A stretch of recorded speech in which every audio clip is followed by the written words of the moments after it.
Muy buenas tardes a todos y bienvenidos un día más a lo que hemos dado en llamar el confinado de Radio Francia Internacional.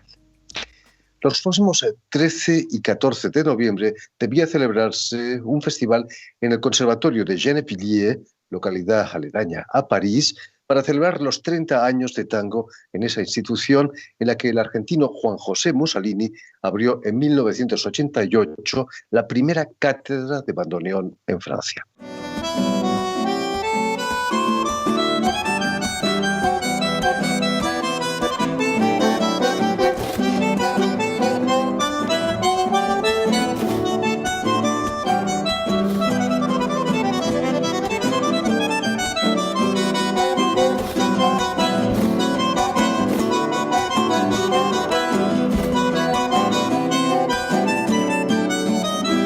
Y precisamente para hablarnos de esta efemérides y de su anulada participación en este festival, Juanjo Mussolini ha sido tan amable de estar en línea con nosotros. Muy buenas tardes, Juanjo. Hola Jordi, ¿qué tal? Encantado de tenerte en línea y un poco triste de no poderte abrazar aquí en el estudio. Sí, hubiese sido más agradable, efectivamente. Esperaremos. Pero bueno, ya llegará el momento de regresar a tu estudio. ¿Te imaginabas, Juanjo, que un festival de tango en ese maravilloso auditorio del Conservatorio de Gennevilliers pudiese ser anulado a causa de una pandemia de coronavirus? No, nadie imaginaba esta ciencia ficción que se convirtió en realidad. O sea, parece un escenario de película de mala calidad, y bueno, pero es lo que nos toca vivir. O sea, si bien era abstracto hasta hoy, todos los elementos estaban ahí como para saber qué podía ocurrir. Nadie lo imaginaba más allá de una ficción, pero bueno, estamos viviendo esta realidad. Y sí, nos toca por segunda vez aplazar el festival que tenía que normalmente transcurrir en mayo pasado, que lo pasamos primero a noviembre, y ahora estamos evaluando en qué momento lo podríamos realizar, ya sea en diciembre del 2021 o quizás en 2022. En Francia estamos de nuevo confinados, pero cuéntanos, Juanjo, ¿cómo viviste tú el primer confinamiento esta pasada primavera? Mira, ahí está toda la clave, está en la palabra primavera.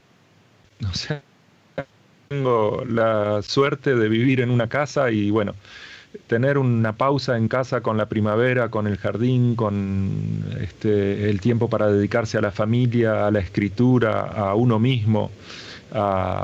O sea, el primer confinamiento fue un momento que no, si bien está la angustia de la realidad de la situación, tuve la suerte de que ningún prójimo, ni del primer círculo ni del segundo círculo, haya sufrido del COVID.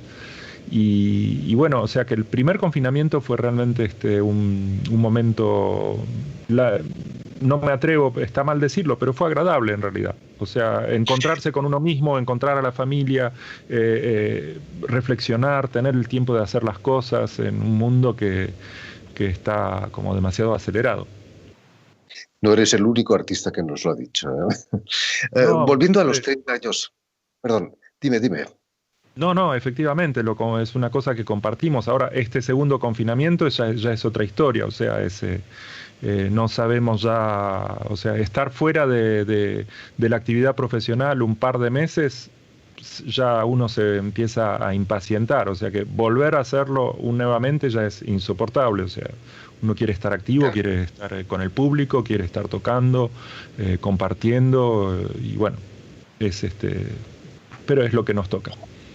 Juanjo Mussolini, volviendo a los 30 años del tango en Gennevilliers, el año en que tu padre inauguraba la cátedra de bandoneón del 88, tenías 16 años, ¿no? ¿Fue él quien puso tu primer bandoneón sobre las rodillas? Sí, en realidad fue a mi pedido porque justamente él comenzaba a dar clases y la pregunta que yo tenía era cómo, dado que ya conocía la dificultad del instrumento, la pregunta era cómo comienza un niño con el instrumento, o sea, cuáles son las puertas de entradas para un universo que es bastante hermético. Y bueno, hoy me doy cuenta, siendo profesor de niños, que la pregunta es totalmente absurda porque los niños tienen esa capacidad de aprender todo y rápido. O sea que basta con emplear un método adecuado para que todo vaya muy velozmente.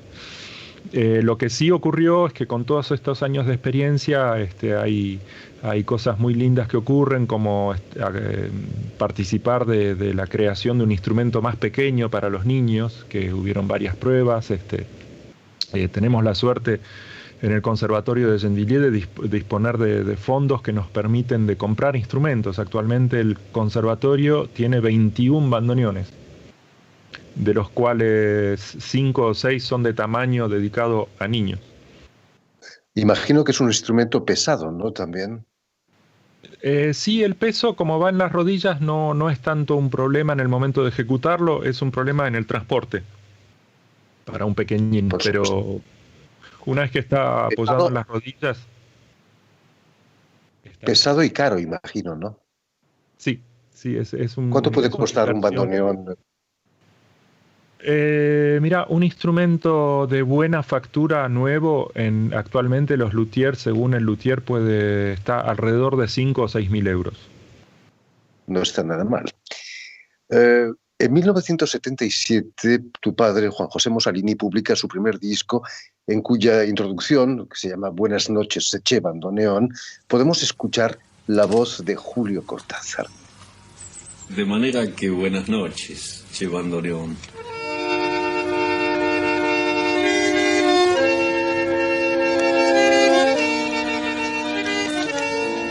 Qué bueno verte bien y en tan buenas manos.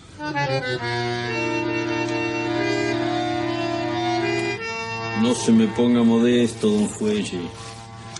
Hágame escuchar su música mientras yo lo acompaño con vino y tabaco y tantas nostalgias. Todo eso que lleva los muchos nombres que usted tiene. Porque usted se llama Siriaco Ortiz, se llama Federico, se llama Laurens, se llama Piazzolla, se llama Pichuco. Es cierto que la grabaron en pleno bosque y si hacemos caso al autor de Rayuela, con tabaco, vino y sobre todo nostalgia.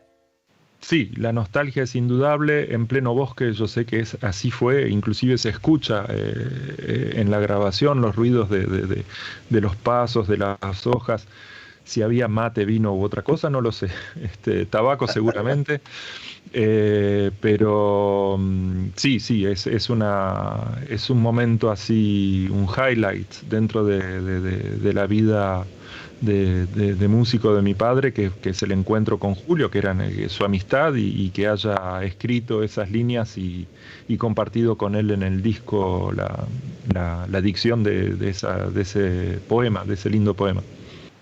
Quizás sea la mejor presentación que se ha hecho para un instrumento como el bandoneón, ¿no? La de Cortázar. Y sí, el bandoneón tiene esa particularidad, ¿no? Genera en todas las imaginaciones, es el instrumento del tango, la voz de la nostalgia, y bueno, lleva eso en sí y a su vez, por ciertos momentos, cuando uno quiere dedicarse a hacer una música seria, esa valija puede ser pesada, porque uno no quiere estar sistemáticamente atado a una cosa que puede parecer como folclórica o de otra época. Y indudablemente para mí lo es de todas formas, o sea, es el instrumento, es el sonido que habla de Buenos Aires, que habla de... Pero bueno, eso es una historia que compartimos todos los emigrantes, ¿no? Siempre escogemos ciertos puntos y cualquier cosa que nos pueda llevar de repente a nuestro país se convierte en el símbolo del país dejado. Como decíamos, Juanjo, en el 88 se crea la cátedra de bandoneón ahí en el Conservatorio de Gennevilliers y además una orquesta escuela para explorar el repertorio del tango. En la actualidad diriges todo un equipo, ¿no? Esa cátedra se ha convertido en un verdadero mini conservatorio para el tango, ¿no? Cuéntanos. Sí, en Gennevilliers hay varias departamentos especializados que son de música afrocubana, de música árabo-andaluza, música actual, también hay una especialización en música contemporánea y la cátedra de tango. El alumno que viene especialmente a la cátedra de tango puede estudiar historia del tango, escritura, arreglo, formaciones de pequeñas músicas de cámara o la orquesta.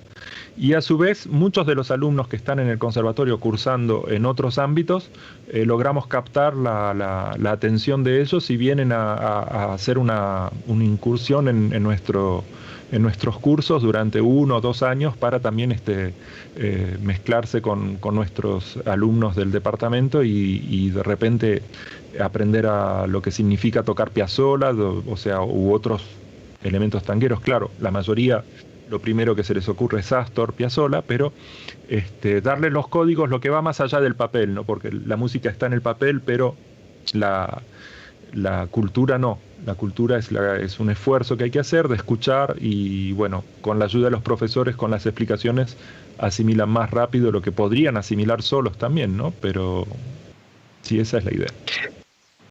Juanjo, ¿quiénes son esos alumnos que tienes? Imagino que la mayoría son franceses, pero me contabas hace tiempo que vienen de todas partes del mundo, incluso de Buenos Aires.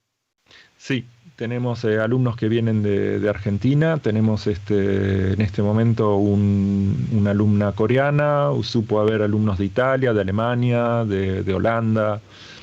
Tenemos una atractividad bastante internacional. Imagino que has podido continuar tus clases a distancia por internet. No está mal, pero imagino que no hay nada mejor como la presencia física del profesor. Es irreemplazable, sobre todo tratándose de música donde la emisión de sonido forma parte del ADN de lo que uno enseña y a través del micrófono de la cámara no hay, toda esa dimensión desaparece. Esta vez en el segundo confinamiento tenemos la suerte que los alumnos de mayor nivel podemos seguir dando clases en presencial. Con los niños es divertido porque la cámara trae un aspecto lúdico que les interesa y que les resulta ameno. Claro, hay cuestiones de postura y otras cosas que se pierden un poquito, pero digamos que logramos llevar adelante el interés por el instrumento pese a esa separación de algunas semanas. Al menos el bandoneón se puede tocar con máscara, ¿no? Sí, si bien es fatigoso, ¿no? Pero no, además el conservatorio invirtió en grandes paneles de plexiglas que nos separa del alumno, o sea que nos ponemos a 5 o 6 metros y podemos, cuando somos pocos, cuando somos solamente 2 en la sala, podemos, con la distanciación y la pared transparente, podemos retirar las máscaras. El invitado especial de este festival, Juanjo, era el pianista argentino Gustavo Beitelman, quien había formado parte del ya mítico trío de tu padre con el contrabajista francés Caratini. No está bien que el bandoneón esté solo, ¿no? Como dice la Biblia. No, es un instrumento que también puede tocarse como solista. No es hay mucho repertorio de bandoneón solo en realidad. No se acostumbra a escucharlo demasiado, pero bueno, como efectivamente el disco de mi padre o los que luego han seguido, hay instrumentistas que se dedican a hacer un repertorio únicamente con bandoneón. Formas parte del cuarteto Terrucci Mossalini y tienes un dúo también con el guitarrista Vicente Bogeholz. Me imagino que continuáis las actividades artísticas, ¿no? A pesar de la pandemia. Sí, hoy en día la mayoría de los proyectos no son proyectos que tienen una música que toca 30 o 40 conciertos por año. Hoy en día nuestros proyectos hay con mucha suerte entre 10 y 15 conciertos anuales, o sea que está en nuestro hábito de tener meses de separación y después reanudar con el repertorio y retomar los ensayos para volver a subir al escenario. Pese a eso, la historia, por ejemplo, con Vicente, que son 21 años de música juntos, con ya 4 discos, es una complicidad ya madura que regresa en pocos instantes. A veces te diría que es mejor la espontaneidad del primer encuentro después de 3 o 4 meses de no vernos que la continuidad en varios días, ¿no?